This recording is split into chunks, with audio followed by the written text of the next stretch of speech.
초반에 자막으로 나오는 조사 결과가 갤럽 이제 오늘 나온 조사 결과인데 이재명 후보 45%, 김문수 후보 36%, 그리고 이준석 후보 오늘도 10%를 기록했습니다. 그리고 또 김문수 후보, 이준석 후보 모두 다 동반 상승을 했거든요.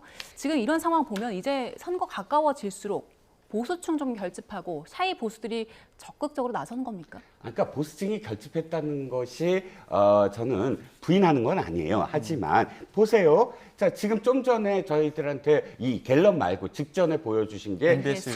3%포인트 차였는데 오늘 갤럽 보세요. 6%포인트나 이재명 후보가 전주 대비 떨어진 거예요. 이재명 후보가 그렇다면 전주에는 51%, 50%를 넘었었거든요. 그 갤럽에서. 그런데 50%가 무너지고 더군다나 6%포인트. 아마 오차범위 내이긴 하지만 6%라는 건, 6%포인트라는 건 굉장히 떨어진 거거든요. 예. 일주일 만에. 예. 그러면 보수층이 이재명 후보를 지금 지지했습니까? 보수층이 결집을 하면 이재명 후보가 떨어집니까? 아니잖아요. 그러니까 제가 드리는 말씀은 뭐냐면 물론 김문수 후보나 이준석 후보가 동반 상승한 건 여러 가지 이유가 분명히 있을 테고 실망했던 보수층 중에 그래도 이재명 후보는 아니지 않은가?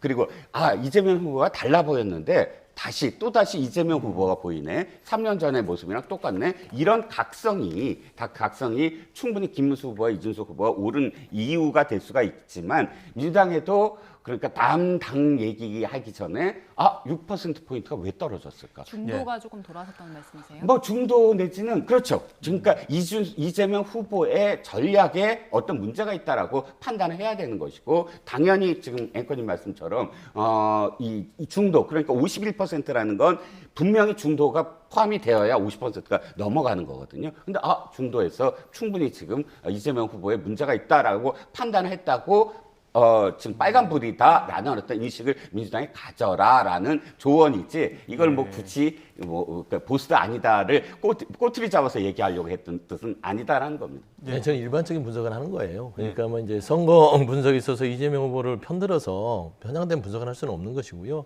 사실상 지금 TK와 PK의 성적표가 국민의힘이 좋지 않았잖아요. 최근 갤럽 조사도 아마 로데이터를 보면 TK, PK에서의 어떤 국민의힘의 지지층들의 이탈이 다시 회복되는 현상들이 나타날 겁니다. 결국에 이게 바로 보수의 결집이죠. 그러니까 아까 이종근 평론가께서도 이재명 후보는 안 되겠다. 각성해서 뭔가 김문수와 이준석 후보에게 갔다라는 게 보수의 결집이에요. 그 지지층이 중도층에서 확 빠져서 6% 빠지고 7%, 3%가 보수 후보에게 갔다. 그러게 그냥 단편적으로 보는 것보다는 TK, PK가 거의 이재명 후보에게 굉장히 호의적이었어요. 의외로. 저 지난 대선에서는 TK에서는 20%대, PK에서는 30이었는데 이런 조사를 보면 TK가 30%대, PK 같은 경우는 이재명 후보가 아주 월등하게 앞서는 그런 수치들이 나오기 시작했거든요. 근데 선거에 가까울수록 TK, PK가 조정이 생깁니다. 결국엔 이게 각성이고 각성이 보수층의 결집이다라는 것이기 때문에 지금 현재 이재명 후보가 앞서가다 보니까 좀 수세적인 방어 입장을 전략을 쓰다 보면 당연히 지지율은 치고 나가기 쉽지 않습니다. 그렇기 때문에 최근에 통합이나 민생이나 다른 지지층에 대한 외연 확장을 해서 끌어다니는 어떤 방어적 전략에서 조금은 이제는 내란의 종식의 어떤 당위성을 강력하게 국민한테 다시 재천명함으로써 결국에는 공세적인 방식으로 가야만 마지막에 있어서의 지지율 하락을 차단하고 다시 상승세의 모멘텀을 만들 수 있다. 그런 지적을 하는 것이죠.